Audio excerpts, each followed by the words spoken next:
besties, welcome back to yet another epic reaction. Sellers, in today's video I'm going to this one. It's a different one anyways.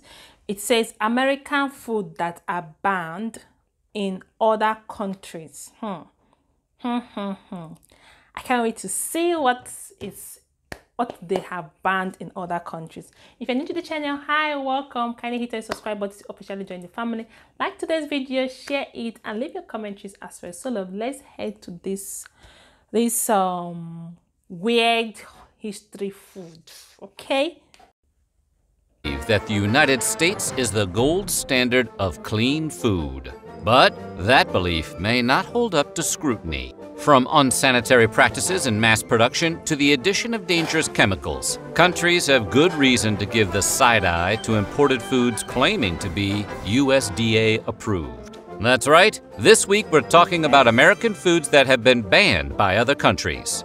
But before we get started, be sure to subscribe to the Weird History Food channel. Then leave a comment and tell us what other world food facts you would like to know more about. Now let's see how wrong the rest of the world really is. Alright. Since the dawn of Skittles, there have been rumors about the dangers of eating them. Every one of us heard at least one classmate claim that the red ones make you sterile, and the yellow ones, they give you cancer. Wow. Turns out, it might be worse than that. First of all, your classmate wasn't wrong. The dyes known as Yellow 5 and Yellow 6 have been linked to hives and hyperactivity in children. Sweden and Norway have banned the candies out of concern.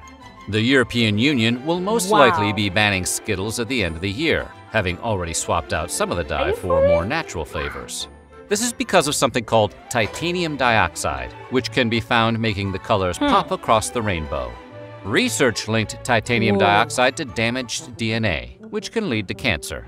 While Europe may be ahead of the Skittles awareness curve, America is quickly catching up. In May of 2021, the Environmental Working Group... For real, guys, like this particular sweet is in Africa. Whoa. This is literally educative. Like, I can't believe that this sweet has this whole stuff inside. Like, it causes cancer, and I know kids, when children lick anything sweet, they are hyperactive, okay? But for this to cause hyperactive and also cause cancer and the rest, I am so amazed I was able to come across this video. This is going to educate and highlight or enlighten us. Wow.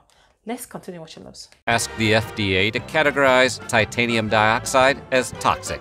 And yes, before you ask, right now the FDA says it's okay to consume some of that chemical compound. You can taste the rainbow, but just in moderation. California is home to an ongoing lawsuit against Mars Inc., the parent company of Skittles. The lawsuit claims Skittles are not only toxic, but are unfit for human consumption. So maybe for now, play it safe. Just go have some Swedish fish instead.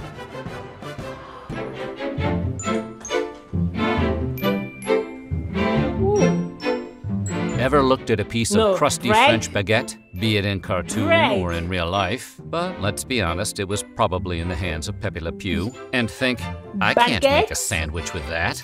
As great as we talk about the invention of sliced bread, a lot of European countries have actually banned much of what you'd find on America's wide grocer shelves. That's because we make a lot of our bread not just with grain, but with a variety snap packs worth of additives. Like azodicarbonamide, for example, which helps bleach flour and strengthen dough. Fun fact about azodicarbonamide, it's also used in a spectrum of industrial products, including yoga mats. Downward dogs. The European Union is really against the idea of its citizens eating yoga mat material and has banned their use in food products.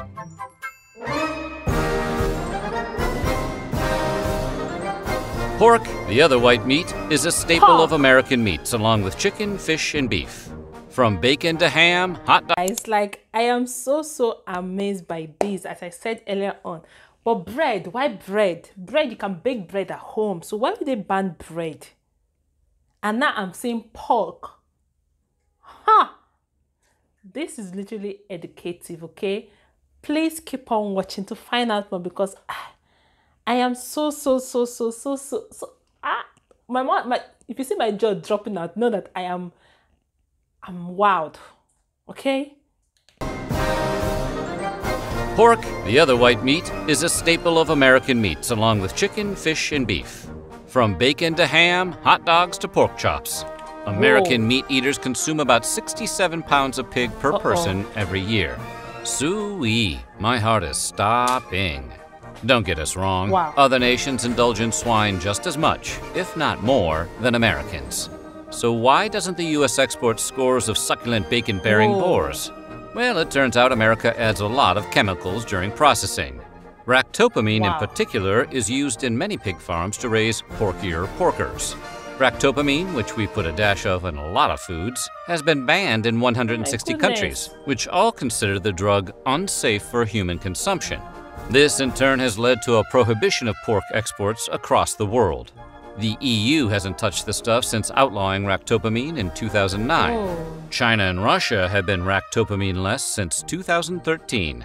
Maybe that's because ractopamine has the same effects as an intoxicant on humans and can cause tachycardia, headaches, and muscle spasms if consumed in large enough quantities. But it is a small price to pay for a perfect piece of the pork. What does chicken have to do with this? What the chicken has to do with this now?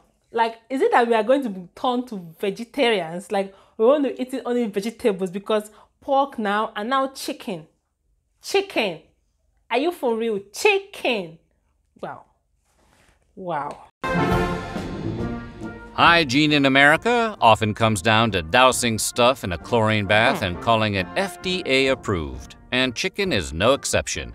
Pathogen reduction treatments, or PRTs, refer to the use of different chemicals to destroy harmful microbes on raw meat. Somewhere along the line, American food regulators decided a quick chlorine shot was the best way to kill salmonella and other bacteria on uncooked poultry. Chlorine marinade. And look, it's not that the EU is against taking a long gulp from the public pool now and then. In fact, the risks posed by chlorine consumption are relatively low. The bigger concern is that the chlorine baths are just an eye-burning band-aid on a larger problem, the tip of the beak, so to speak. They're worried that the PRTs are insufficient to deal with more than just the normal bacteria and don't get at a potential contamination from things like low-quality feed to unsanitary coops on farms. The EU called the chlorine rinse an easy fix, arguing no chemical rinse will ever remove all bacteria from meat heavily contaminated as a result of poor hygiene. That hurts extra to hear it from the French. Mountain Dew is the closest any soft drink has come to being fully weaponized. But did you know in Austria and Norway the soda is outright banned?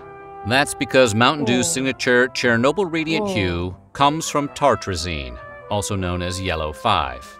And if your ADHD hasn't kicked in yet, you'll remember that color and number from the Skittles section earlier. It's been linked to headaches, hyperactivity, and the desire to be annoying to other people. Ironically, the qualities that make Mountain Dew a soda non gratis in other countries is exactly what the brand promotes, a frenetic, over-caffeinated lifestyle. Do the Dew. Baja Blast. Whoa, this is something. Chicken, Skittles, Mountain Dew, pork, bread. This is about five things now I have seen so far that they have banned in other countries. Wow. Woo-hoo. And while you might be able to find Mountain Dew in Europe, it's going to hit a little different. That's because Europe spent exactly 2 years in the 90s riding the dew before discontinuing it. What is being sold as Mountain Dew in the EU has a recipe closer to the original carbonated beverage, as created by Tennessee beverage bottlers Barney and Ollie Hartman in the 1940s. The original Mountain Dew was meant as a whiskey mixer, with the name coming from the affectionate Scottish term for moonshine. It'll tickle your innards, is what the old ads used to read. No lies detected here. Yahoo! Mountain Dew! Little Debbie.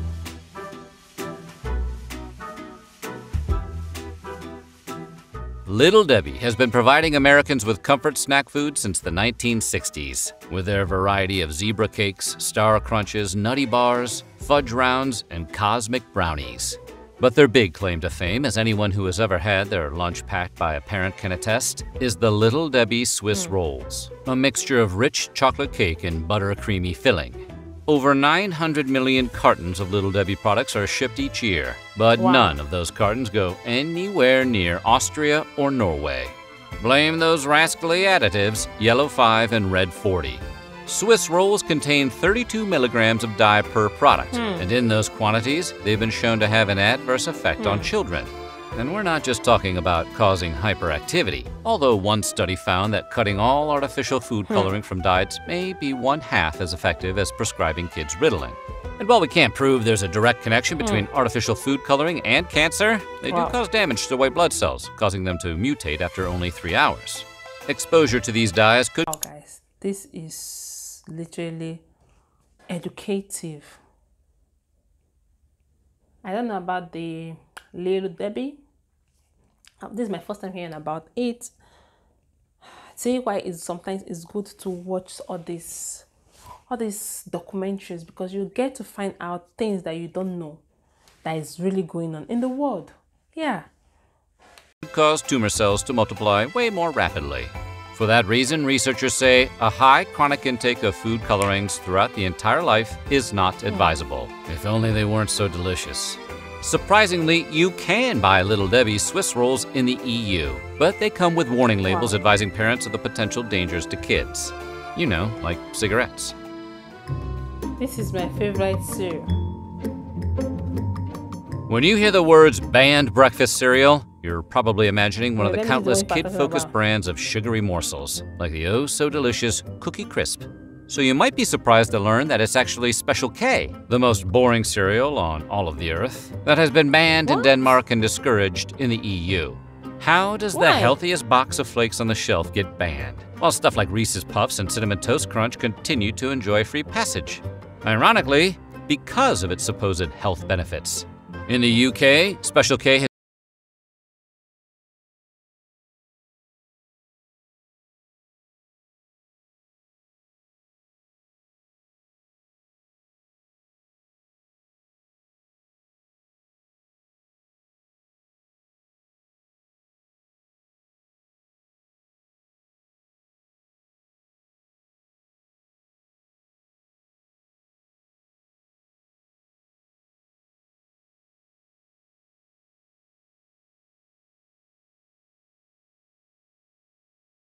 conclusion, you may want to stick with Crunch Berries.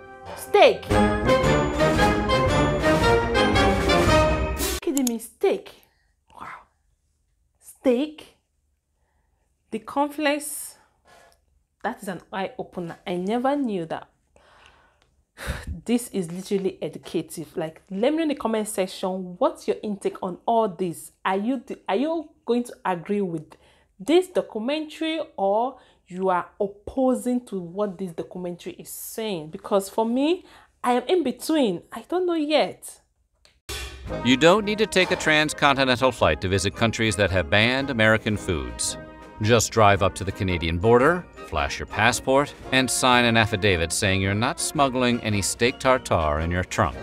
Today, consuming raw meat has fallen out of fashion in the US, much like other foods like veal and pâté, which don't make you sick but might make you sad. But while baby cow and overstuffed goose liver is illegal in parts of America now, tartare is not. See, while veal and pâté may be uncool, they are also served hot, unlike tartare, which is chopped up cold meat, straight from the cow. Undercooked or raw foods can lead to an increase in food poisoning and parasitic infections, especially in beef and poultry. But considering how fancy pants steak tartare is, Titanic food one might say, you'd think countries might look the other way and let the luxury delicacy slide. And for a long time they did. In Canada, meat has to reach an internal temperature of 145 degrees Fahrenheit, the equivalent of a medium rare steak, in order to be considered safe to serve. But those rules aren't strictly enforced. That is, until recently. In 2021, restaurant owners in New Brunswick selling steak tartare were all served cease and desist letters. Canadian public health officials had decided that amid the ongoing health crisis of COVID-19, the last thing their citizens needed was a side order of botulism. Like, Is there anything more American than Coca-Cola? The fizz, the flavor, the former secret ingredient, cocaine. Coke is basically apple pie in beverage form. And it's not just Americans who are cuckoo for Coke. Invented by a pharmacist in 1886 Georgia, Coca-Cola quickly caught on overseas. It was the World War II GI's drink of choice. Pre-pandemic, Coca-Cola had 500 brands in over 200 countries, making it the best-selling soft drink and one of the most recognizable brands of all time. But there will always be exceptions. And unlike the other entries on the list, for once, it has nothing to do with health concerns. Everybody knows that Coke is not good for you. We just decided collectively that we don't care. No, the countries that have outlawed the brand have done so because of what it represents, a symbol of the encroachment of American capitalism. From 1962 to 2011, the US banned sales of Coke to... Wow. I am literally shocked. With all this I am hearing, I am so shocked. Coca-Cola. So let's see, we started from chicken, beef, chicken, pork, Skittles, what else again? Now Coke, bread, what else again? Like, I think we're up to like 7 or 8 things that are legally banned in some other countries. Mountain Dew, yeah, they are legally banned in countries. Even the breakfast. So it's like we are up to 8 or 7. Wow, this is something. Burma, as part of sanctions against the military junta that ruled the country until 2011. It resumed sales in the country in 2012. Today, Coca-Cola is only unavailable in 2 countries with long-term trade embargoes with the US. North Korea hasn't allowed Coke since 1950, and the bubbly beverage has been banned in Cuba since Fidel Castro ceased supplies in 1962. First the prequels, now Coke. Is there anything that can't be ruined by the federalization of trade taxation? In a twist of irony and lime, Cuba was actually one of the first bottlers of the beverage outside of America. Today, Cuba Cola has replaced Coke as the country's soft drink of choice, though black market sales abound. After all, it is the birthplace of the Cuba Libre, aka the rum and Coke. M&M's, the delicious melt-in-your-mouth, not-in-your-hand snacks, were originally a collaboration between the Scion sons of the Mars and Hershey dynasties in 1941. Like Coca-Cola, M&M's gained international fans during World War II, as American soldiers popularized the candy overseas as the chocolate that won't get your trigger finger all sticky. But you won't find the candy in Sweden, where it's banned due to a trademark conflict with a popular national candy that also features lowercase m's as its signature. When Mars introduced the candy to Sweden in 2009, a court ruled its marketing too similar to that of the Norwegian Marabous, which resemble Kit Kats. During World War I, Marabou had moved its manufacturing to its Swedish neighbors, where it received a royal warrant of appointment by the King of Sweden. And here we thought the Swiss were the chocolate snobs. Should you want to check out what the fuss is all about, Marabou's is sold in IKEA stores here in the US. Well, at least it's good to know that M&M's don't contain any harmful dyes or chlorine residue, right? That's a pretty important victory for hard-shelled chocolate. So what do you think? Which of these banned foods sounds the most delicious? Let us know in the comments below, and while you're at it, check out some of these other videos from Weird History Food. Wow, guys, this is literally weird, okay? Because all these foods, most of them are still in some other countries. Like, how will some countries be banning all these kind of foods? Anyway, it's international. So let me know in the comment section, what do you guys think? Are you going to agree with this documentary or not? Let me know your comment, and I'll see you in the next one. Until then, bye guys.